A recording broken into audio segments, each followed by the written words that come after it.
దేవుడు అనగా రెండవ భాగం మనం ఆలోచన చేయగలిగితే మరణకరమైన పాపం ఏది, దీని గురించి మనం విశ్లేషించాలి. మరణకరమైన పాపం ఏది? జనరల్గా ఎక్కువగా బహిరంగ సభల్లో కావచ్చు, మందిరాల్లో కావచ్చు, పాపము అనే పదమే మనకి ఎక్కువగా నిలబడుతుంది. పాపము పాపము పాపం. మొట్టమొదటిసారిగా మన బైబిల్లో యూనివర్సిటీలో మరి మన ఆత్మీయ తండ్రి గారి సందేశాలలో వినబడిన ఒక పదమే మరణకరమైన పాపము, మరణకరము కాని పాపము. నిజంగా ఆ మాట చదువుకున్నప్పుడు అంటే పాపాలలో కూడా మరణకరమైనది, మరణకరము కానివి ఉన్నాయా అని ఒక ఆలోచన రావడం. ఒకసారి ఆ మాట మనం బైబిల్లో చదువుకున్నాం. యోహాను గారు రాసినటువంటి పత్రిక మనం చూడగలిగితే, యోహాను గారు రాసినటువంటి పత్రిక 5వ అధ్యాయము 16వ వచనాన్ని చదువుకుందాం. 5వ అధ్యాయము 16వ వచనం. తన సహోదరుడు మరణకరము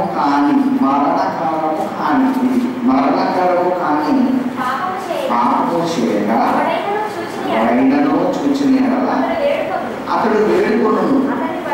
అతనిని బట్టి దేవుడు మరణకరము కాని పాపము చేసిన వారికి జీవము లేదా నిత్య జీవము దయచేయును అన్నాడు. తర్వాత మరణకరమైన పాపము కలదు, అట్టి దాని గురించి వేడుకొనవలెనని నేను చెప్పుటలేదు. అసలు సకల దుర్నీతి కూడా పాపమే. అయితే మరణకరము కాని పాపము కలదు అన్నాడు.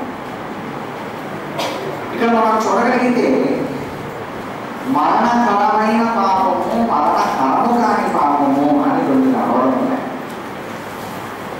అసలు సకల దుర్నీతి కూడా ఏంటి? పాపమే. ఏ దుర్నీతి అయినా సరే పాపం. కానీ మరణకరమైనది మరణకరము అంటున్నాడు. ఇప్పుడు ఎవరైనా ఒక వ్యక్తి హత్య చేశారనుకో, వెంబడే తీసుకెళ్ళి ఉరిశిక్ష చేయరు. అర్థమైందా? కేసును దర్యాప్తు చేస్తారు. ఎలా దర్యాప్తు చేస్తారు అని అంటే, పగలతో ప్రతీకారాలతో హత్య జరిగిందా, లేదా తమను తాను రక్షించుకునే ప్రయత్నంలో హత్య జరిగిందా అనే కోణంలో దర్యాప్తు జరుగుతుంది. బాగా ఆలోచించాలి. ఇప్పుడు ఒక స్త్రీ ఇంట్లో ఒంటరిగా ఉంది. ఎవరో చూశాడు, ఒంటరిగా ఉంది కదా అని వెళ్ళిన తర్వాత ఆమె మీద బలాత్కారం చేయబోతుంటే ఆమె ఏం చేసింది? తనను రక్షించుకునే ప్రయత్నంలో కూరగాయల గట్టి లాంటిది తీసుకొని కసా పొడిచేసింది. పొడిచింది కాబట్టి మంట జరిగింది కాబట్టి ఆమె తీసుకెళ్ళి లోపల ముందు పెడతారు. తర్వాత వేయిస్తారు. దాని తర్వాత మన కేసు దర్యాప్తు. ఈ దర్యాప్తులో ఆమె తనను తాను రక్షించుకునే ప్రయత్నంలో అనుకోకుండా మరి ఎక్కడ నన్ను చంపేస్తాడో అని నేనే అతన్ని చంపేశాను అని తేలిందనుకోండి, ఉరిశిక్ష వేయదు. ప్రియమైన దేవుడు వల్ల ఏదో కొన్ని సంవత్సరాలు ఒక జరిమానా విధించి పంపించేస్తారు. అంటే జరిగింది మాత్రమే. కానీ ఏ ఉద్దేశంతో జరిగింది, ఎందుకు జరిగింది, లేకపోతే ఎలాంటి పరిస్థితుల్లో జరిగింది, ఇవన్నీ కూడా కోర్టు ఎలాగైతే తీసుకుంటుందో బాగా ఆలోచించాలి. ఎలాగైతే కోర్టు పరిగణలోకి తీసుకుంటుందో దేవుడు కూడా పాపాల విషయంలో 2 రకాల పాపాల గురించి ఇక్కడ మాట్లాడుతున్నారు. ఒకటి మరణకరము కాని పాపం. అంటే అది మరణకరమైంది కాదు, పాపమే, కానీ అది మరణకరమైంది కాదు. అంటే మరణకరమైంది కాదంటే అంటే ఆ పాపానికి నేను తీసుకెళ్ళి నరకంలో వేయడం అవసరం లేదు దేవుడు. నువ్వు కానీ ఆ పాపం చేస్తున్న వాళ్ళు ఎవరో కానీ నీ గురించి ప్రార్థన చేస్తే ఏమవుతుందన్నాడు, ఆ మరణకరం కాని పాపాన్ని నేను తీసేసి అతనికి నిత్య జీవము ఇస్తాను అన్నాడు. అర్థమైందా? అంటే ఎగ్జామ్షన్ ఉంది లేదా క్షమాపణ ఉంది. ఇంకా చెప్పాలి అంటే ఆ పాపము ప్రమాదకరమైంది కాదు కనుక దేవుడు క్షమించడానికి సిద్ధంగా ఉన్నాడు, క్షమించాడు. అతన్ని పరలోకానికి చేర్చుకుంటాను, జీవము అనుగ్రహిస్తాను అని చెప్పాడు. ఇకపోతే దాని గురించి మనం ఆలోచించాలి. కానీ దానికంటే ముఖ్యంగా ఆలోచించాల్సింది దేని గురించి అంటే మరణకరమైన పాపం. ఇక్కడ ఏమన్నాడంటే ఈ మరణకరమైన పాపం గురించి ఒకడు వేడుకలను ఆయన ఏం చేయడట, వేడుకొన వల్ల నేను చెప్పట్లేదు అన్నాడు. వేడుకొన వల్ల నేను ఎందుకు చెప్పట్లేదు, వేడుకున్నా ఆయన క్షమించడు కాబట్టి. వేడుకున్నా ఆయన క్షమించడు, అందుకని అసలు వేడుకోండి నేను చెప్పట్లేదు అంటున్నాడు. ప్రియమైన దేవుడు అన్నదా, ఏంటి మరణకరమైన పాపం? ఎందుకు దీని విషయంలో అసలు ఇంక వేడుకోవడం అనవసరం అన్నట్టుగా ఆ పదాలు ఎదుర్కొన్నాయి? ఇది మనం ఆలోచించవలసిన విషయం. ఎందుకంటే క్షమాపణ ఉన్నవి, మరణకరం కానీ క్షమాపణ అడిగితే దేవుడు క్షమిస్తానంటున్నాడు, కాపాడుతానంటున్నాడు, జీవాన్ని ఇస్తానంటున్నాడు. కాబట్టి మనం దాని గురించి పెద్దగా ఆలోచించలేకపోయినా ప్రాముఖ్యంగా ఆలోచించవలసింది ఏంటి అంటే మరణకరమైనది. అది ఇది చేస్తే ఇక ఏం లేదు, నీకు క్షమాపణ అనేదే లేదు. ఇంకా ఆ పాపం చేస్తే నువ్వు ఇంకా ఎవరు వేడుకున్నా అనవసరం అని దేవుడు అంటున్నాడు. మరి ఆ పాపం చేస్తే ఒకవేళ మనం చేస్తే మన పరిస్థితి మనకు లేదు కదా, ఛాన్స్ పరలోకం లేదు కనుక తెలుసుకోవాలి. అదేంటి అనేది తెలుసుకోవాలి, దాని జోలికి అవ్వకుండా ఉండగలగాలి. ప్రియమైన దేవుడు అన్నాడు. అలాంటివి బైబిల్లో ఎక్కడైనా ఏమైనా ఉన్నాయా అంటే మీకు ఇక్కడ అర్థం కావాల్సింది ఏంటంటే క్షమించే పాపాలు, క్షమించకూడని, క్షమాపణ లేని అది దాని అర్థం. మరణకరమైంది, మరణకరము కానిది అంటే అర్థం ఏంటంటే మరణకరమైంది అంటే అర్థం ఏంటంటే ఇక అది చేస్తే నువ్వు నరకవేక. మరణకరము కానిది అంటే దాని గురించి వేడుకుంటే నువ్వు లేకపోతే అతను ఎవరో చూసినట్టున్నా ఎవరో వేడుకుంటే దాని గురించి నువ్వు మారు పొందితే దానికి ఏముంది, క్షమాపణ. కనుక ఈ 2 డిఫరెన్స్ అంటే క్షమాపణ ఉన్నది, క్షమాపణ లేనిది. మరి యేసుక్రీస్తు ఈ లోకానికి వచ్చారు, ఏమన్నాడు యేసుక్రీస్తు? ప్రతి పాపిని ఆయన ఏం చేస్తాడు, రక్షిస్తానన్నాడు. అవునా? ప్రతి పాపము ఆయన రక్తము ప్రతి పాపం నుండి మనకు విడుదల చేస్తాడు. ప్రతి పాపం అన్నాడు. మరి ప్రతి పాపం కడిగేస్తుందని యేసు ప్రభు చెప్పినప్పుడు మళ్ళీ క్షమాపణ లేని పాపం ఏంటి, మరణకరమైన పాపం ఏంటి ఆలోచన? యేసుక్రీస్తు వారి రక్తము ప్రతి పాపం నుండి మనకు విడుదల కలుగు చేస్తుంది, ప్రతి పాపం నుండి మనల్ని రక్షిస్తుంది. ప్రతి పాపం నుండి నువ్వు ఏ పాపం చేసినా, ఎంతమందిని చేసినా నువ్వు మనసు మార్చుకుంటే, నిజంగా యథార్థంగా మనసు మార్చుకుంటే ప్రభు పాదాల దగ్గర వచ్చి క్షమాపణ పెడితే కోర్టు క్షమించకపోయినా ఆయన మాత్రం క్షమిస్తాడు. అది నువ్వు మనసు మారితే. కనుక ఇలాంటి ఒక పరిస్థితి ఉన్నప్పుడు మళ్ళీ క్షమాపణ లేనిది అంటున్నాడు, మరణకరమైనది అంటున్నాడు, దాని గురించి వెళ్ళిపోవద్దు అంటున్నాడు. ఏంటి ఎంత భయంకరమైన పాపాలు కూడా ఉన్నాయా అని మనం ఆలోచించుకోవాల్సిన అవసరం ఉంది. ఆలోచించేద్దాం. కాబట్టి యోహాను సువార్త మనం చూడగలిగితే యోహాను సువార్త 17వ అధ్యాయము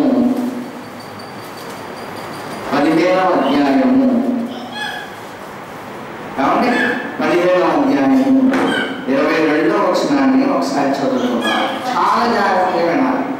ఎందుకంటే ఇక్కడ ఎలక్ట్రికల్ ఏమనుకో అది గబాలా చేసేసామనుకోండి, ఆ పాప కాస్త చేసామనుకోండి, మనకేముండదు చెప్పండి. ఇక నీ గురించి ఎవరు ప్రార్థన చేసినా ఆయనంటే నువ్వు చేసుకున్నాయో ఎవరు చేసినా కనుక ఇక్కడ చాలా జాగ్రత్తగా ఉంటారు. ఓకే, 22 వచ్చిన నేను వచ్చి వారిని బోధింపకుండిన ఎడల వారికి పాపము లేకపోవును. ఇప్పుడైతే వారి పాపమునకు మిష లేదు. ప్రియమైన దేవుడు వల్ల యేసుక్రీస్తు వారు ఏమంటారంటే నేను వచ్చి వారికి బోధింపకుండిన ఎడల, నేను వచ్చాను మరి నేను బోధ చేశాను, నేను అలా బోధ చేయకుండా ఎడల వారికి ఏమి లేకపోవడం అన్నాడు, పాపం లేకపోవడం. ఎందుకంటే చెప్పలేదు కదా, తెలియదు కదా వాళ్ళకి, కనుక వాళ్ళ మీద పాపం ఆరోపించబడదు. అది ఏం జరిగింది, నేను వచ్చేసాను, నేను చెప్పాల్సిందే చెప్పేశాను. ఇప్పుడైతే అన్నాడు చూడండి, ఇప్పుడైతే వారి పాపమునకు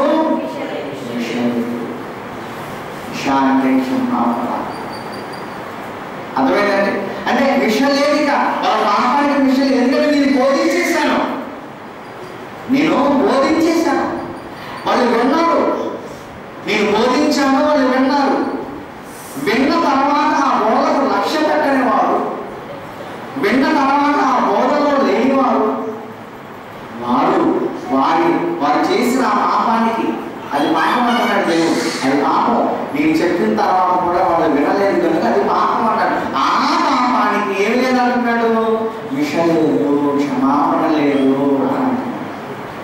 ఏమైనా దేవుడు వల్ల అంటే యేసుక్రీస్తు వారి బోధను, ఆయన చెప్పినటువంటి మాటలను, దేవుడు మనకి ఏదైతే చెప్పాడో బైబిల్లో వాటిని, అపోస్తుల బోధను, యేసుక్రీస్తు వారు చెప్పినటువంటి బోధను మనం ఎప్పుడైతే లక్ష్య పెట్టామో, అంటే నిర్లక్ష్య పెడతామో, ఆ బోధను పట్టించుకోమో, అది మన చెవిన పడిన తర్వాత మనం మీరిపోయి మనకి ఇష్టం వచ్చినట్టుగా మనం బ్రతుకుతామో, ఆ బ్రతుకు ఎలాంటి స్థితిలోకి నేను తీసుకెళ్ళిపోతుంది, ఆ పాపం నేను ఎలాంటి పని చేయిస్తుంది అని అంటే, ఇక ఆ పాపం వల్ల నువ్వు చేస్తున్న ఆ పాపం వల్ల నీకు ఏం లేదంటున్నాడు, క్షమాపణ లేదు.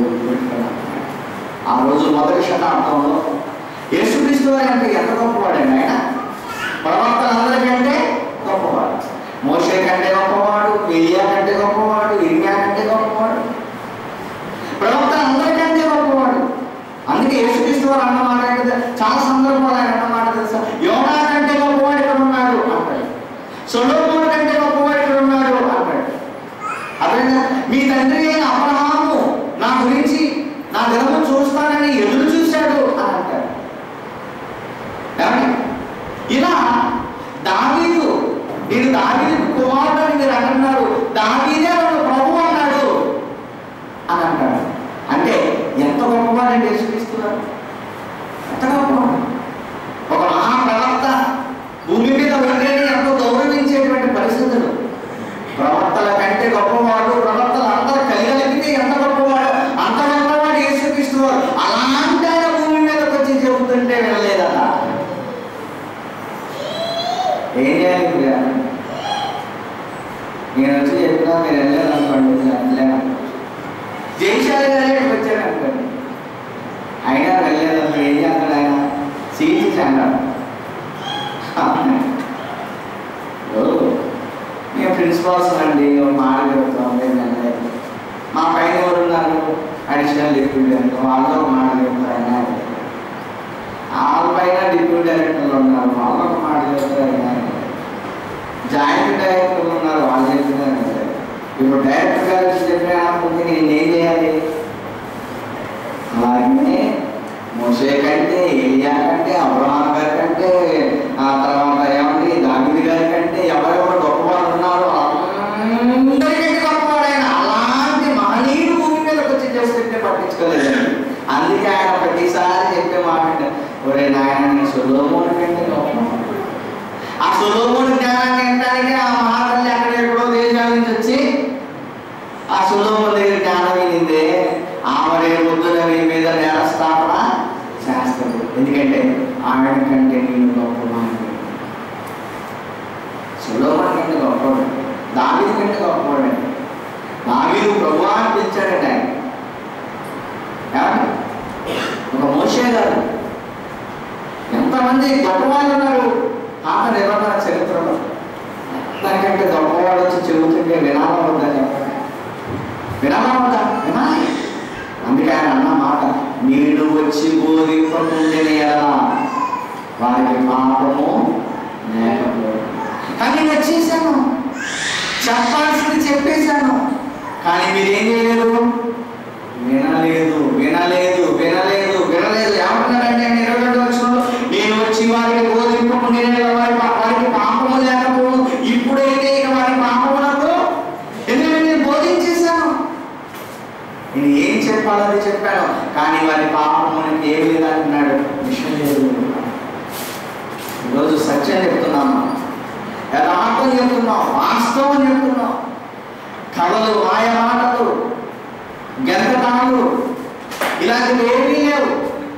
వాక్యము ఉన్నది ఉన్నట్టుగా, వాక్య భావం ఎక్కడా మారకుండా, ఒక ప్రశ్న ఎక్కడైనా తలెత్తితే దాన్ని మళ్ళా బైబిల్లో ఉన్న వాటిని చూపిస్తూ ఒక యథార్థమైన, స్వచ్ఛమైన, పాల కంటే శ్రేష్టమైన బోధ ఈరోజు మనం చెప్తున్న బోధ, మీరు వింటున్న బోధ. ఇలాంటి ఒక బోధకు ఎంతమంది ఆకర్షిస్తారు? ఎంతమంది వస్తున్నారండి చెప్పండి? ఎంతమంది లోపడుతున్నారు ఈ బోధ? ఎంతమంది ఒబే అవుతున్నారు? చాలా తక్కువ. అవునా? అలాంటి ఒక పరిస్థితి రోజు ఈ బోధ విన్న వారు, ఈ బోధ వినని వారందరి పరిస్థితి ఏంటో ఇప్పుడు చెప్తున్నాము. అంత గొప్ప బోధ ప్రపంచంలో ఎక్కడా లేని ఒక స్వచ్ఛమైన బోధ, ఆరోగ్యకరమైన బోధ. ఎవరైనా ఏ ప్రసంగికుడైనా 10 ప్రసంగాలు చేస్తే అందులో 5, 6, 7 అన్ని కథలు ఉంటాయి, మాయమాటలు ఉంటాయి, అబద్ధ బోధ ఉంటుంది. అవునా కదా? మనం ఎవరైనా ప్రసంగం చేస్తే కూర్చోబుద్ధి కదా, మీరందరూ అనుభవించే ఉంటారు. వినబుద్ధి కాదు, వాడు చెప్పేది తప్పని అర్థమైపోతా ఉంటుంది నాకు. ఆయనేమో నిజం చదువుతాడు, ఫీల్ అవుతాడు. ఆలోచించండి. అంటే ఒక స్వచ్ఛమైన బోధలో ఈరోజు మనం ఉన్నాం, కానీ ఈ బోధను స్వీకరించని వాళ్ళు ఎవరు ఉన్నారు? అందుకే వాళ్ళందరికీ ఒక హెచ్చరిక ఏంటో తెలుసా? యేసు ప్రభు బోధ చేస్తే ఎలాంటి బోధ వినపడిందో, అపోస్తులు బోధ చేస్తే ఎలాంటి బోధ వినపడిందో, అలాంటి ఒక స్వచ్ఛమైన బోధే బైబిల్లో పెన్నిగా ఉన్నటువంటి బోధ. ఇక్కడెక్కడ కథలు ఉండవు, మాయమాటలు ఉండవు, సొంత ప్రయోజనాలు ఉండవు. మీరు విన్నా వినకపోయినా, అర్థమైనా చేసినా చేయకపోయినా చెప్పేది అంత ఖచ్చితంగా ఉంటుంది. మీరేదో అనుకుంటారని ఇక్కడ ముందు బోధ మార్చరు, అవన్నీ మిగిలిన సంఘాలు జరుగుతూ ఉంటాయి. కాబట్టి కనుక అలాంటి ఒక బోధ వినబడుతున్నప్పుడు ఆ బోధకు ఒబే అవ్వకపోతే, ఆ బోధకు లోబడకపోతే దేవుడు ఏం చేయాలి అంటే, యేసుక్రీస్తు వారు చెప్పిన బోధ వినకపోతే, అపోస్తులు చెప్పిన బోధ వినకపోతే ఏముందని చెప్తున్నాడు ఇక్కడ? ఏమి లేదంట మనకి, మిష లేదు. పాపమునకు మిష, ఇదొకటి గుర్తుపెట్టాలి. రెండోది, ఎందుకంటే మనం వెతుకుతున్నాం ఇప్పుడు ఏ పాపాలు క్షమాపణ లేని, ఏ పాపాలు క్షమాపణ లేని వెతుకుతున్నాం. మనం రీసెర్చ్ చేస్తున్నాం, పరిశోధిస్తున్నాం, లేఖనాలు పరిశోధిస్తున్నాం. మనం ఏ పాపాలలో ఉంటే మనకి క్షమాపణ లేదు. ఏది పాపం? ఆజ్ఞ అతిక్రమే పాపం. అబద్ధం గురించి, విచారణ గురించి, అనాలోచన గురించి చెప్పుకుంటాం. ఇది చూడండి, అసలు క్షమాపణ లేని బోధ. అంగీకరించకపోతే, బోధ విన్న తర్వాత అంగీకరించకపోతే పరిస్థితి చెప్తుంది. నెక్స్ట్ కూడా మనం ఆలోచిస్తే మరొక మరణకరమైన పాపం చూద్దాం. మత్తయి సువార్త 12వ అధ్యాయం మనం చూడగలిగితే, ప్రియమైన దేవుడు అనగా మత్తయి సువార్త 12వ అధ్యాయము మనం చూడగలిగితే అందులో రాయబడినటువంటి ఒక మాట 31-32 చూద్దాం. 31-32 చూద్దాం. కాబట్టి నేను మీతో చెప్పుకునేదేమనగా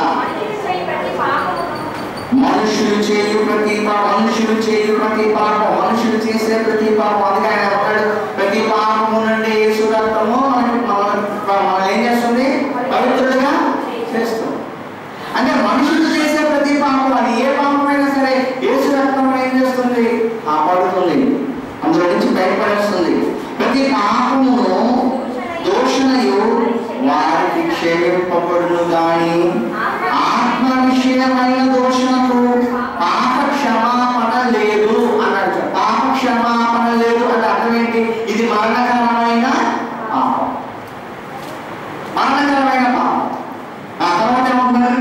మనుష్య కుమారుడికి, ఇంకా ఆత్మ విషయమైన దూషణకి నీకు అర్థం కాదేమో అని, మనుష్య కుమారుడికి విరోధముగా మాట్లాడువానికి పాప క్షమాపణ కలదు కానీ పరిశుద్ధాత్మకు విరోధముగా మాట్లాడువానికి ఈ యుగమందైనను రాబో యుగమందైనను పాప క్షమాపణ లేదు.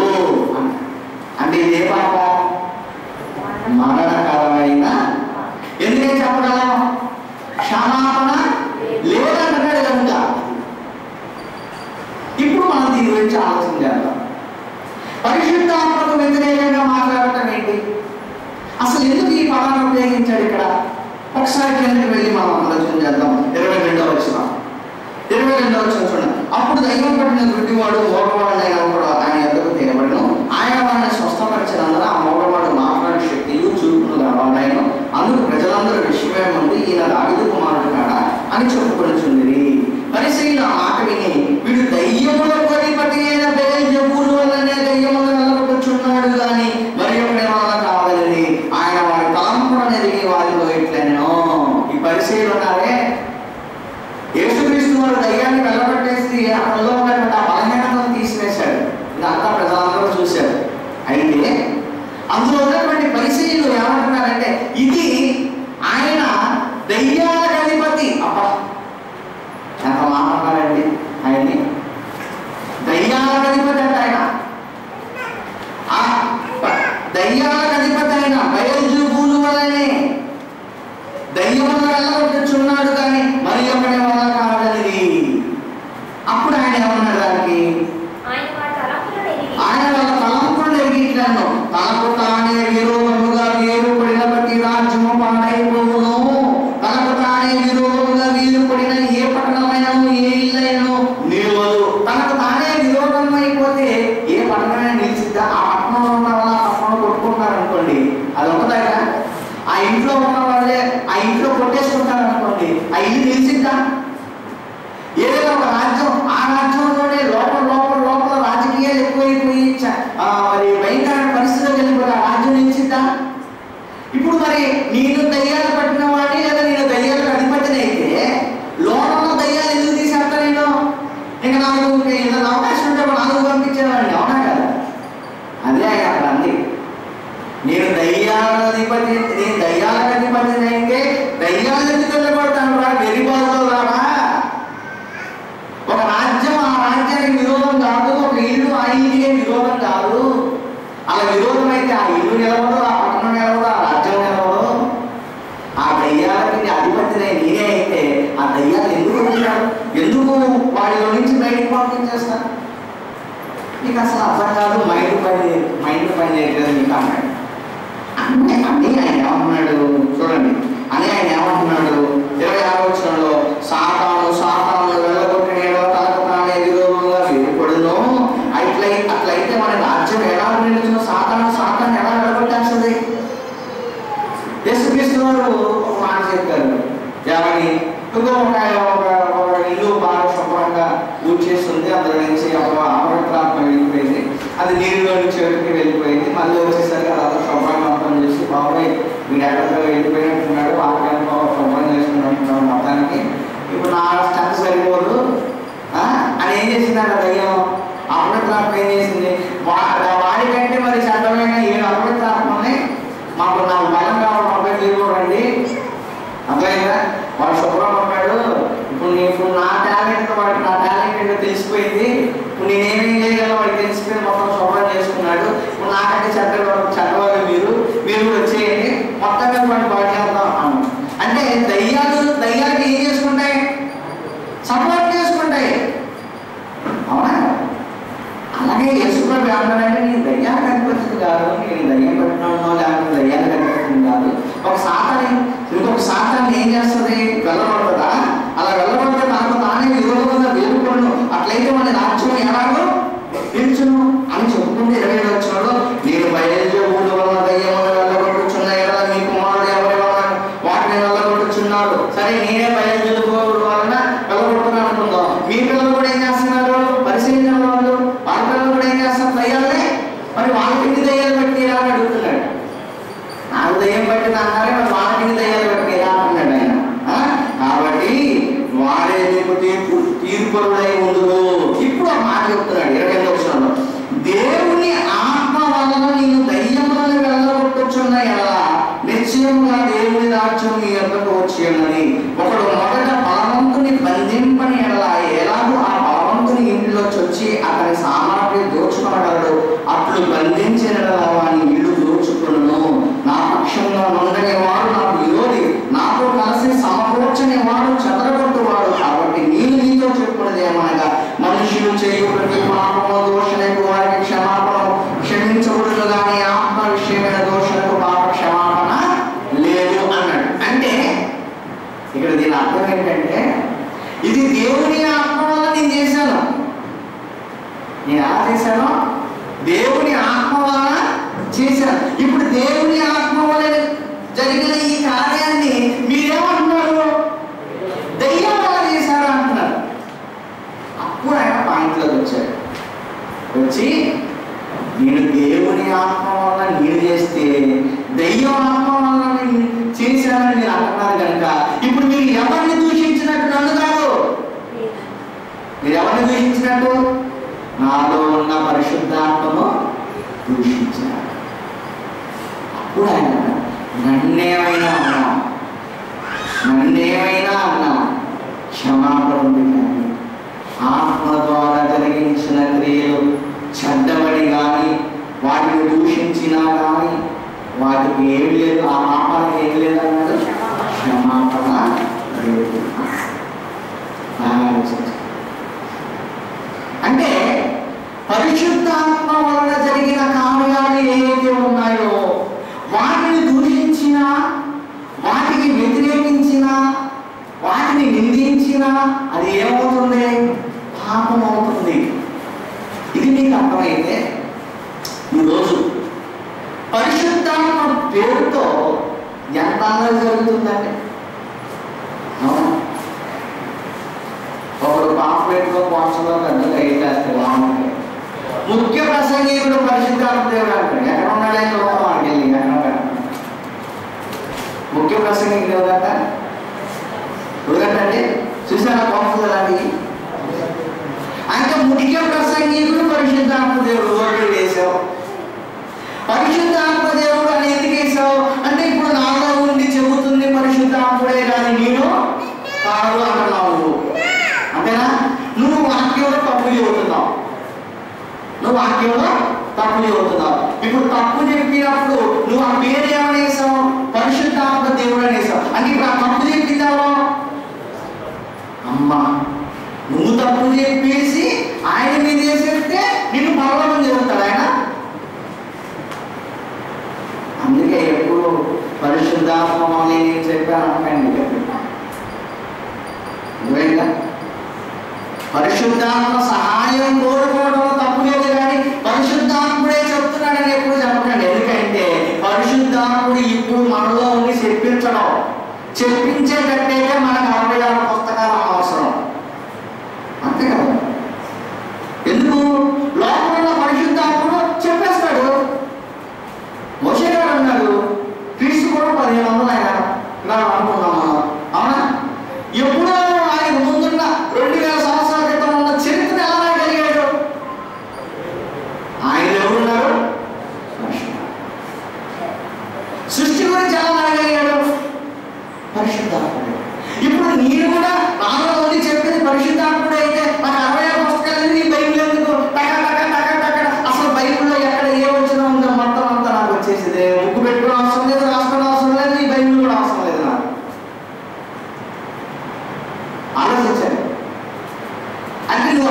చేస్తున్నావు?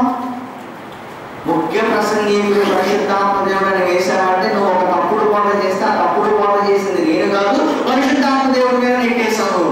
నెట్టేస్తే ఆయన ఎలా ఊరుకుంటాడు?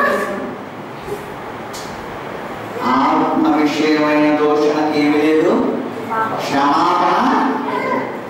పరిశుద్ధాత్మ వల్ల జరిగిన కార్యాలను పరిశుద్ధాత్మ వల్ల జరగలేదని చెప్పినా, పరిశుద్ధాత్మ ద్వారా జరగనివి ఇది పరిశుద్ధాత్మే చేశాడని చెప్పినా అది ఆత్మను దూషించినట్టు గుర్తుపెట్టుకోండి. పరిశుద్ధాత్మను దూషించినట్టు.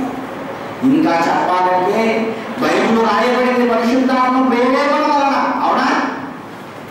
బైబిల్ రాయబడింది ఎవరి ప్రేరేపణ వలనండి? ఆత్మ మూలముగా రాసి ఉంటుంది పరిశుద్ధాత్మ ప్రేరేపణ. ఈ పరిశుద్ధాత్మ ప్రేరేపణ వలన రాయబడిన ఈ వాక్యాలను నువ్వు కలిపేసి జరిపేసి నీకు ఇష్టం వచ్చినట్టు నువ్వు బోధ చేసేస్తున్నావంటే పరిశుద్ధాత్మ వలన రాయబడిన ఈ వాక్యాలు వక్రీకరిస్తున్నావంటే, ఎలా పడితే అలా చెప్పేస్తున్నావంటే, తప్పులు కూడా చేసేస్తున్నావంటే నీకు క్షమాపణ ఉందా? చెప్పండి. అపవాది ఎంత తెలివైనదో తెలుసా? వీళ్ళు మరణకరం కానీ పాపాలు చేసినా మళ్ళీ ఏదో రోజు తెలుసుకొని క్షమాపణ అడిగి ఏం చేస్తున్నారు? పరలోకానికి వెళ్ళిపోతున్నారు. కనుక వీళ్ళ చేత ఏం చేయించాలి? మరణకరమైన పాపాలు చేయిస్తే వీళ్ళకి క్షమాపణ లేదు అని అందరి చేత మరణకరమైన పాపాలు చేసేటట్టుగా చేస్తారు. ఈరోజు ఎన్ని తప్పుడు బోధలు లేవు చెప్పండి. అందుకే బోధ చేసేవాళ్ళు చాలా తెలిస్తేనే చెప్పాలి, లేకపోతే తెలియదని చెప్పండి, ఏం పర్వాలేదు, దానివల్ల నష్టమయ్యేదేమీ లేదు. తెలిస్తే చెప్పాలి, తెలియకపోతే తెలియదని నేర్చుకుంటానని చెప్పాలి. అందులో సిగ్గుపడిన అవసరం లేదు, నష్టపోయేది ఏమి. నువ్వు తెలుసు అన్నట్టుగా ఏదో తెలిపావు అనుకో, నీ సంగతి అయిపోయిందని అంటావు. కనుక పరిశుద్ధాత్మకు వ్యతిరేకముగా ప్రవర్తించిన, దూషించిన, ఆయన చేసిన కార్యాలు ఆయన చేయలేదని చెప్పిన, తర్వాత ఆయన చెయ్యని ఆయనే చేశాడని చెప్పిన, ఇదంతా ఎవరి మీద పెట్టేస్తున్నాం? పరిశుద్ధాత్మ ఏదో నేను స్వస్థత చేశాడు, అది చేశాడు, ఇది చేశాడు. పరిశుద్ధాత్మలో భాషలో అది పిచ్చి మాటలు, భాషలు కాదు, అది పిచ్చి మాటలు. అర్థమైందా? ఇప్పుడు నాలో ఉండి పరిశుద్ధాత్ముడే మాట్లాడిస్తున్నాడు. ఏంటి బోధ? ఏం చేస్తా? పరిశుద్ధాత్మ దేవుడు చెయ్యని కార్యాలు ఆయన చేస్తున్నట్టుగా ప్రకటిస్తున్నా. తప్పు చేయట్లేదు, అలా తప్పు చేస్తున్నారండి. అందుకే క్షమాపణ లేని పాపంలోకి వెళ్ళిపోతున్నారు. క్షమాపణ లేని పాపం చేస్తున్నారు. ప్రియమైన దేవుడు వల్ల ఇలా మనం ఆలోచించుకుంటే ఇది రెండవది మరణకాలమైన పాపం. ఇక మూడవది కూడా ఆలోచించాను. మూడవది కూడా మనం ఆలోచన చేస్తే ఒకసారి మనం ప్రకటన గ్రంథం చూద్దాం. ప్రకటన గ్రంథము 21వ అధ్యాయము. ప్రకటన గ్రంథము 21వ అధ్యాయము మనం చూడగలిగితే 8వ వచనాన్ని ఒకసారి చదువుతున్నాం. అమ్మా, పిరికి వారును, అవిశ్వాసులను, అసహ్యులను, నరహంతకులను, వ్యభిచారులను, మాంత్రికులను, విగ్రహారాధికులను, అబద్ధికులందరూ అగ్నిగంధకములో, మండు గొండములో పాడుకొనుదురు. ఇది రెండవ అంటే పాపాలు. మరి వీటిని క్షమిస్తా అన్నాడుగా. నువ్వు ఏ పాపం చేసినా దేవుడు ఏమన్నాడు? క్షమిస్తాను. మరి ఇవి ఉన్నవారు అగ్నిగుండంలో పడతారు అని అంటున్నాడు ఏంటి? అంటే క్రీస్తుల్లో కూడా చేస్తే అగ్నిగుండం అవ్వదా? క్రీస్తున్నారు చేసేయచ్చా? ఇప్పుడు నమ్మకం ఇది అక్కడ ఏమన్నా ఇది నమ్మకం నమ్మిన వాళ్ళు కానీ చెప్పండి. అక్కడ ఏమైనా ఉందా? ఇది నమ్మని వాళ్ళకి, యేసు ప్రభువుని నమ్మకుండా చేసిన వాళ్ళకి, యేసు నమ్మి చేసిన వారికి లేదు, యేసు ప్రభు నమ్మకుండా చేసిన వారికి ఉంది అని ఉంది అక్కడ. ఏముంది అక్కడ? ఎవరైతే తిరిగివారో అది నువ్వు నమ్మినా నమ్మకం, ఎవరైతే వ్యభిచారులో అది నువ్వు నమ్మినా నమ్మకం, ఎవరైతే విగ్రహారాధికులో అది క్రైస్తవులో లేదా విగ్రహారాధన ఉంది ఉంది, ఎవరైతే విగ్రహారాధికులో అది నువ్వు నమ్మినా నమ్మకపోయి అసలు నీలో నువ్వు ఉంటే నువ్వు ఎక్కడికి వెళ్ళిపోతా ఉన్నాడు? అగ్నిగుండంలో అన్నాడు. అగ్నిగుండంలో అన్నాడు. మరి క్షమాపణ ఎక్కడ మనకి? క్షమిస్తానన్నాడు కదండి. ప్రతి పాపము నుండి ఆయన ఏం చేస్తానన్నాడు? క్షమిస్తాను. మరి ప్రతి పాపము నుండి క్షమిస్తాను ఆయన. మళ్ళీ చివరిలో ఆ లిస్ట్ ఏంటి? ఆ లిస్ట్ ఏంటంటే నువ్వు మారాలని లోపలికి వచ్చావు, కానీ నువ్వు మారలేదు. అర్థమైందా? మారాలని వచ్చి సంఘంలో చేర్చబడ్డావు, కానీ ఆ తర్వాత అప్పుడు మారావు, కానీ నీ మనసు స్థిరంగా లేదు. మళ్ళీ మారవాటిలో నువ్వు పడిపోయావు. నీ ముగింపు కన్నా నువ్వు వాటిల్లో ఉంటే మాత్రం నువ్వు మారాలని నువ్వు చెప్పుకున్నా, ప్రభువును నమ్మినా నువ్వు వెళ్ళేది అగ్నిగుండాలి. అంటే దీని అర్థం ఏంటంటే మరణకరము కాని పాపము కూడా ఆ పాపంలో కంటిన్యూగా ఉంటే అది కాస్త ఏమవుతుందో తెలుసా? మరణకరమైన పాపముగా. అందుకే బుద్ధిపూర్వకమైన పాపము అన్నాడు దేవుడు. ఏ పాపం అన్నారు దాన్ని? బుద్ధిపూర్వకమైన పాపము అన్నాడు. ఈ బుద్ధిపూర్వకమైనటువంటి పాపములో ఉన్నవారు క్షమాపణ లేదు. ప్రియమైన దేవుని వల్ల ఒకసారి దాని గురించి మనం ఆలోచన చేస్తే పేతురు గారు రాసినటువంటి 2వ పత్రిక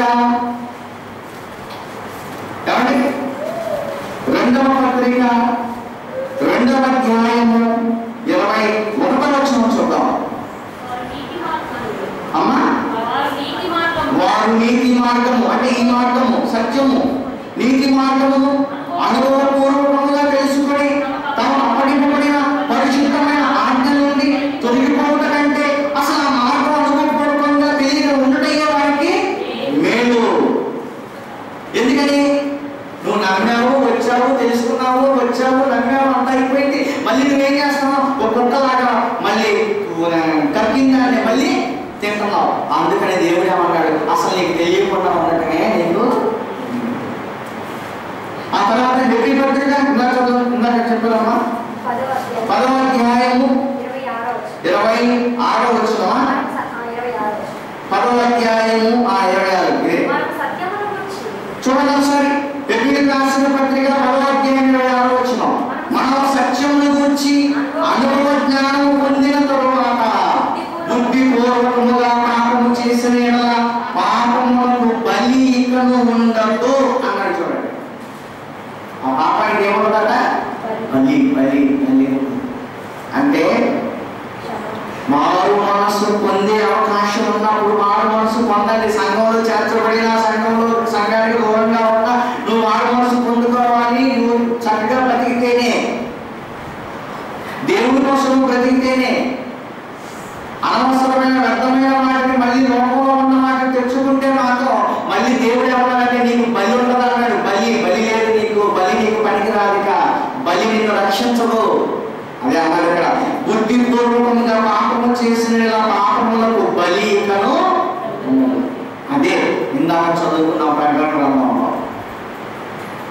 మండు గుండదు అంటే మరణకరము కాని పాపమే అయినా ఇవి మరణకరము కాని పాపాలే. క్షమిస్తానన్నాడు కదా, ప్రతి పాపం నుండి ఏమన్నాడు? నిన్ను క్షమిస్తానన్నాడు. ఇవి మరణకరము కానివే, కానీ క్షమాపణ పొందుకున్న తర్వాత, సంభవం చేర్చబడిన తర్వాత కూడా మళ్ళీ మనం వెనక్కి వెళ్ళిపోయి మనకి ఇష్టం వచ్చినట్టుగా మనం బ్రతికితే ఎలా దేవుడు యాక్సెప్ట్ చేస్తాడు? వాటి నుంచి విడిపించాలనే కదా యేసుతో పరలోకం ఈ లోకానికి వచ్చింది. విడిపించేసాడు, అయిపోయింది. మళ్ళీ ఎందుకు మళ్ళీ వాటి చోటికి వెళ్ళిపోతాం? అందుకే ప్రకటనలో 7 సంఘాలకు పత్రికలు రాస్తాయి. ఏమన్నా ప్రతి సంఘం దాన్ని చెప్పిన మాకేంటి తెలుసా? మారు మనసు పొందిన ఎడల సరే అంటే సంఘానికి రాస్తున్నాడు అన్నమాట. సంఘానికి రాస్తున్నాడంటే సంఘంలో ఉన్న వాళ్ళు చేర్చబడిన వాడు, అవునా? క్రీస్తు రక్తము చేత కడగబడిన వాడు. మళ్ళీ వాళ్ళకి మారు మనసు అవసరం అని చెప్తున్నాడు. మళ్ళీ వాడికి ఏం చెప్తున్నాడు? మీరు సరిగ్గా మానలేదు అబ్బాయి, నాటకాలు ఆడుతున్నారు నా దగ్గర. అబ్బాయినా నా దగ్గర కాదు మీ నాటకాలు, మార్చుకుంటేనే నా దగ్గరికి లేని అలా నేను ఉమ్మి వేదును అన్నాడు. మరణకరము కాని పాపాలే, కానీ అవి కొనసాగించుకుంటూ వెళ్ళిపోతే అది బుద్ధిపూర్వకమైన పాపముగా పరిగణించబడి మరణకరమైన పాపముగా నీ మరణము ముగింపు కల్లా నువ్వు పవిత్రంగా పరిశుద్ధంగా దేవుడికి ఇష్టమైన జీవితాన్ని నువ్వు జీవించకపోతే మాత్రం, ఆ దరిద్రపు పాపంలో ఉంటే మాత్రం మళ్ళీ నీకు తప్పదు రెండవ మరణం. ఇది మరణకరమైన పాపం చెప్తున్నాడు కదా. ఇక ఆ పాపములకు ఏం లేదన్నాడు? బలి లేదు.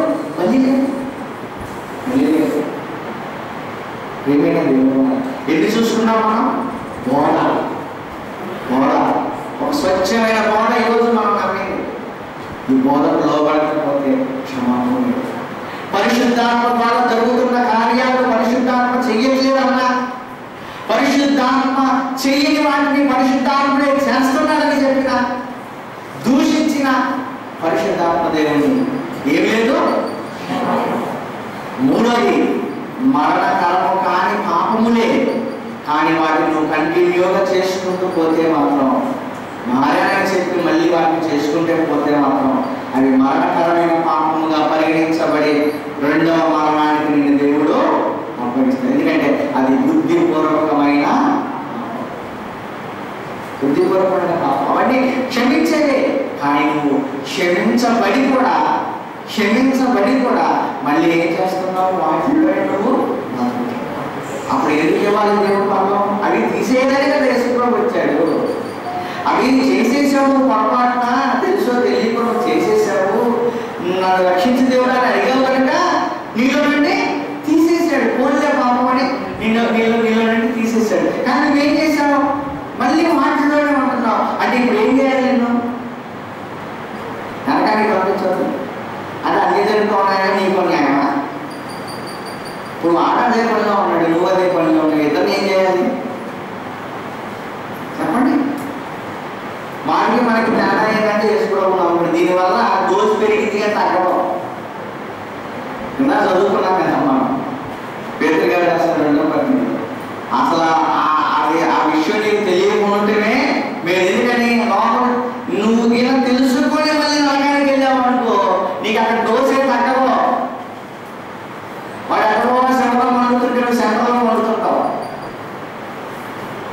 అది పరిస్థితి. డోసు తగ్గటమే కానీ తగ్గేదే లేదు యేసుప్రభువు నమ్ముకోవడం వల్ల.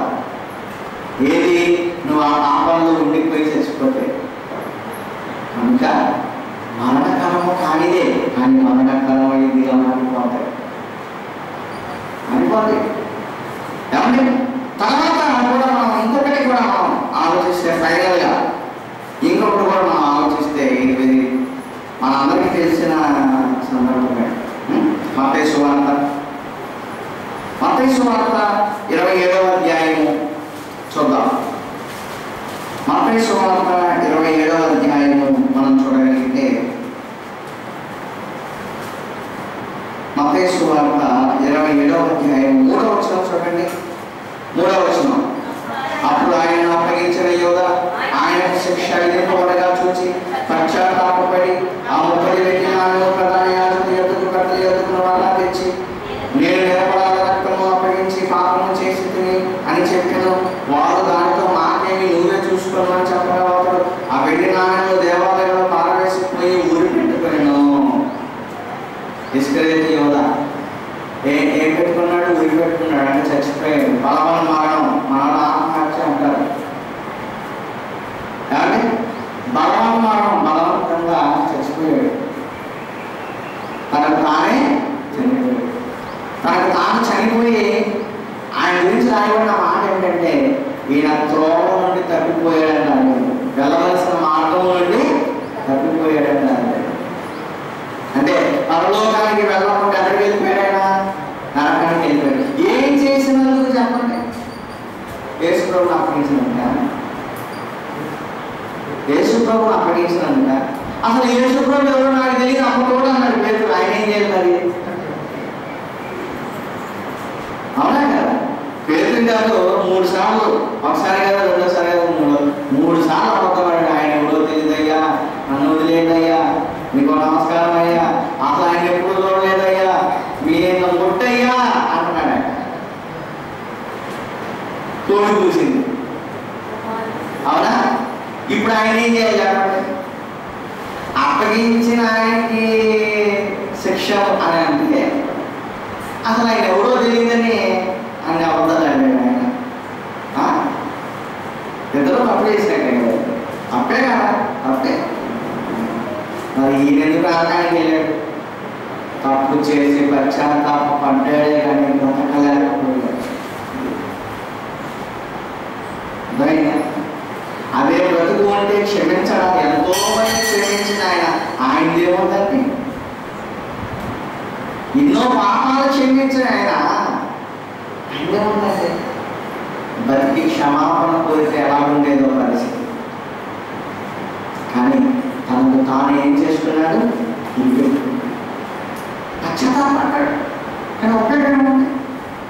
బాధపడ్డాడు, తల చెందాడు. ఎంత పశ్చాత్తాపడి ఊరేసుకుంటాడు, అంత పశ్చాత్తాపడ్డాడు. కానీ బతకాల్సింది. ఏమైనా గురించి ప్రవచనాలు ఉందండి, అందుకే చచ్చిపోయిన అమ్మాకండి. ప్రవచనాలు ఎందుకు? ఈయన ఇలా చేస్తాడని ముందు రాయించాడు అంతే. ఆ రాయించాలని ఈయన చేయడు. అర్థమైనా? ప్రవచనం అనేది ఏంటి? భవిష్యత్తులో జరగబోయేది ముందుగా చెప్పారు అంతేగాని వీళ్ళు చెప్పారు కదని ఆయన చేయడు. అట్లా మీరు ఆలోచించుకోవాలి. కనుక ఆత్మహత్య అనే మనలో ఏదైతే అంటున్నారో, బలవన్నంలో అనేది ఏదైతే అంటున్నారో, ఇది మరణకరమైన పాపం. ఎందుకు చెప్పమంటారు? ఇంకా లేదుగా క్షమాపణాడు. కానీ మొన్న అడిగే క్షమాపణ అడుగుతావా? రామవంతుడు 2 సార్లు అడిగి ఉంటాడు. అవునా? అడగడానికి కాబట్టి అడగడానికి ఎవరైనా అడుగుతాడు. లేదు కాబట్టి ఇంకా ఆడడం తప్పని జరుగుతుంది. అంటే ఈ సూసైడ్ ఏదైతే ఉందో ఇది మరణకాలం. అంటే నీకు ఇంకా క్షమాపణ అసలు ఇంకా అడగడానికి నువ్వు కూడా ఉండవు కదా. అది అడగడానికి నువ్వు కాస్త ఉంటుంటే ఏమైనా సరే, పశ్చాత్తాపడుతున్నాడు, బాధపడుతున్నాడు, అందరినీ క్షమించాను కదా, వీళ్ళు కూడా క్షమిద్దాం అని ఒక ఆలోచన. కానీ శరీరాన్ని వదిలి వెళ్ళిపోయాడు. ఇంకెలా క్షమాపణ ఉంటుంది చెప్పాలి? అందుకే క్షమాపణ లేదు కనుక ఇది కూడా మరణకరమైన ఆమె చెప్తున్నాను. 1 బోధ, 2 ఆత్మకు విరోధముగా మాట్లాడటం, 3 పాపంలో నిలిచి ఉండటం, 4 ఆత్మహత్య లేదా బలవన్ మరణం, 4 క్షమాపణ. అందువైనా ఈ 4లో మళ్ళీ తేడా నేను చెప్పాను కదా, ఎంతవరకు ఏది వర్తిస్తుంది అని. కనుక వాటిని బట్టి మనం జాగ్రత్తగా ఉండాలి తప్ప యేసు ప్రభు రక్తం ఉంది కదా అని మనం నిర్లక్ష్యంగా బతికామనుకోండి, ఏమో అదే మరణకరమైన పాపంగా రేపొద్దున మనం నిశాంతికలకు పరిశుద్ధాత్మకు వ్యతిరేకంగా ఎప్పుడు కూడా మనం దూషించడం కానీ ఎలా పడితే అలా మాట్లాడటం కానీ చదువుకోవాలి. ఎందుకంటే ఇంకా క్షమాపణ. సత్యం వినబడినప్పుడు లోబడాలి. ఎవరైనా సరే సత్యం వినబడినప్పుడు లోబడాలి. యేసు ప్రభు మహానుభావుడు వచ్చి చెప్పి ఆ రోజు ఉన్నవాడు వాక్యము ఆయన మాట వినలేదు. అందరికంటే గొప్పవాడే. అలాంటి గొప్పవాడు వచ్చి చెప్తే వెళ్ళలేదు. ఎలా ఉంటుంది చెప్పండి? అందుకే ఇక వారి పాపములకు మిష లేదు. కనుక దేవుడు వల్ల మరణకరమైన పాపం కలదు. ఈ భూమి మీద బతికే చిన్న జీవితకాలం అలాగని మరణకరం కానీ ఆపదేమని చెప్పాలి. అర్థమైంది? అసలు సకల దుర్నీతి కూడా కనుక ఆ పాపానికి ఎంత దూరంగా ఉంటే అంత మంచిది. అది మరణకరమైనది కావచ్చు, మరణకరము కానిది చెప్పే మరణకరము కానిదే అయినా మళ్ళీ అది ఏమవుతుంది? నువ్వు కంటిన్యూ చేస్తే మరణకరమైనది అయిపోతుంది. ఎందుకంటే బుద్ధిపూర్వకమైన కనుక పాపం తీసేయడానికి వచ్చాడు. పాపం తీసేసుకొని మనం దేవుడి కోసం భూమి మీద ప్రార్థన చేసి ప్రేమ కలిగిన మా కన్న తండ్రి వందనాలు తెలియజేస్తాం. మీ పిల్లలైన వారికి మీ మాటలు చెప్తున్నారు. మరణకాలమే తప్ప సకల దుర్నీతి కూడా పాపం, మరణకాలం కాని పాపము, మరణకరమైన పాపము అయితే మరణకాలం కాని పాపంలో ఉన్న కాపాడతాను. మరణకరమైనది పాపంలో ఉండేది మాత్రం నేను ఆదరణ అవసరం లేదు. ఆ స్థితికి మేము ఎప్పుడు దిగజాలనుకుంటాం. మీ ఇష్టాన్ని భూమి మీద నెరవేర్చే స్థితిలో మేము ఉండగలిగినట్టు సహాయం చేస్తాం. ఈ ప్రాంతంలో నిర్విరామం జరుగుతున్న లేఖనాల పరిశోధన కార్యక్రమాన్ని దీవించండి. ఎంతోమంది దైవ సేవలను నిర్వహించుకొని మరి ప్రతి నెల 2 పాఠాలు చెప్తున్న పిల్లలు ఎంతో జ్ఞాపకం చేసుకుంటారు. ఈ కార్యక్రమాల కోసం ఎవరెవరు కష్టపడుతున్నారో, ఆలోచిస్తున్నారో, ఖర్చు పెడుతున్నారో, పని చేస్తున్నారో మీకు తెలుసు. మనందరినీ జ్ఞాపకం చేసుకుంటారు. మరి ఈ చుట్టుపక్కల ప్రాంతాల్లో ఒక నమ్మకమైన పరిచర్య చేస్తున్నారు. ఎన్నో సంవత్సరాల నుంచి ఒక నమ్మకమైన పరిచర్య చేస్తున్నాను. మనం రెజిమెంట్ గారిని జ్ఞాపకం చేసుకుంటాం. ఆయన దీవించండి. ఇంకా అనేక ప్రాంతాలకు మీ కుమారుడి సేవలను విస్తరింపచేయండి. అలాగే చర్యలపేట నుంచి మీ పిల్లలు వచ్చిన వాళ్ళని వారు చేస్తున్న సేవను దీవించండి. ఈ కొబ్బరు ప్రాంతంలో మనం రామమూర్తి గారు 2 లక్షల రూపాయలు వెచ్చించి ఈ అందమైన యొక్క భవనాన్ని కట్టించి ఇందులో మీ పని నిర్విరామంగా జరగడానికి ప్రణాళికలు సిద్ధం చేసి మీ కుమారుడు వృద్ధాప్యంలో పెద్ద వయసులో కష్టపడుతుంది. ఆయనకు తగిన ప్రతిఫలాన్ని ప్రసాదించారు. ఆయనకున్న ఆసక్తి, ఆయనకున్న మీ పట్ల ఆయనకున్నటువంటి శ్రద్ధ ఇవన్నీ కూడా కనబడుతుంది. వాటన్నిటినీ జ్ఞాపకం చేసుకోండి. మీ కుమారుని వారి కుటుంబాన్ని జ్ఞాపకం చేసుకోండి. ఇక్కడికి వచ్చే ప్రతి ఒక్కరిని పేరు పేరునా జ్ఞాపకం చేసుకోండి. పరిచయంగా దీవించమని కోరుకుంటున్నాను. రాత్రి మంగళదాస్ నగరంలో జరగబోతున్న సభను కూడా విజయవంతం చేయమని కోరుకుంటున్నాను. యేసుక్రీస్తు వారి సర్వశక్తి కలిగినటువంటి నామములో ప్రార్థన అడుగుతున్నాము.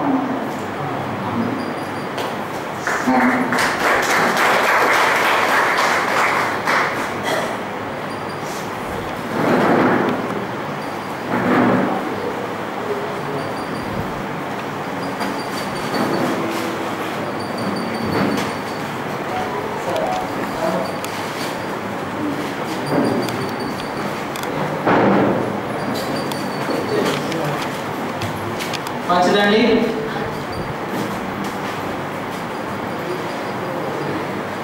మరణకరమైన పాపాల గురించి మరి అమూల్యమైన సందేశాన్ని మనకు అందించిన దైవజనులు college of Bible technology Mangaldas నగరం ప్రిన్సిపాల్ గారైన ఎం ప్రశాంత్ కుమార్ గారికి మనందరి తరఫున వందనాలు తెలియజేస్తున్నాం. మన మధ్య కొన్ని ప్రకటనలు ఉన్నాయండి. శ్రద్ధగా ఆలోచించి జ్ఞాపకం ఉంచుకోండి. The college of Bible technology Prathipadu వారు నిర్వహించు దేవుడు ఉన్నాడా, ఉంటే ఎందుకు నమ్మాలి అనే క్రైస్తవ విజ్ఞాన మహాసభ, ఒకరోజు లేఖనాల పరిశోధన, ఒకరోజు క్రీస్తు సువార్త సభ తేదీ 2022 ఏప్రిల్ 28వ తేదీ గురువారం సాయంత్రం 6 గంటలకు, అనగా ఈ నెల వచ్చే గురువారం 28వ తేదీ సాయంత్రం 6:30 ది కాలేజ్ స్థలం the college of Bible technology Vattipadu రోడ్లో ప్రతిపాడు. ముఖ్య వాక్యోపదేశకులు దైవజనులు ఏ విజయరావు గారు, DOUI అడిషనల్ డిప్యూటీ డైరెక్టర్ గారు, జగ్గైపేట నుండి వస్తున్నారు. మరి మాట్లాడే అంశం దేవుడు ఉన్నాడా, అంటే ఎందుకు నమ్మాలి అనే అంశం మీద వారు మనకి దేవుని వాక్యాన్ని అందిస్తారు. అలాగే వాక్యోపదేశకులు బ్రదర్ జే బెంజమిన్ గారు, MBTH CBT ప్రిన్సిపాల్ ప్రతిపాడు. కాబట్టి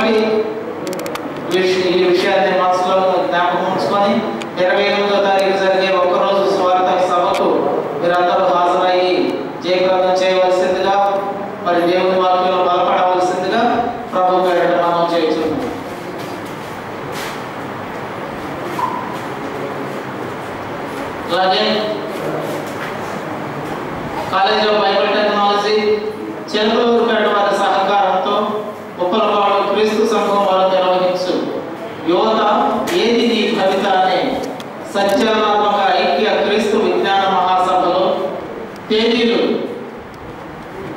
2022 ఏప్రిల్ 28, 29, 30 గురు శుక్ర శనివారాలలో ప్రతిరోజు సాయంత్రం 6:30 గంటలకు స్థలం ఉప్పలపాడు గ్రామం లోదరం చేర్చినందు పెదనందిపాడు మండలం గుంటూరు జిల్లా. మన చిలకలూరుపేట దగ్గర ఉన్న ఉప్పలపాడు అంటే 2 ఉన్నాయి కదా మనకి. గుంటూరు దగ్గర ఒక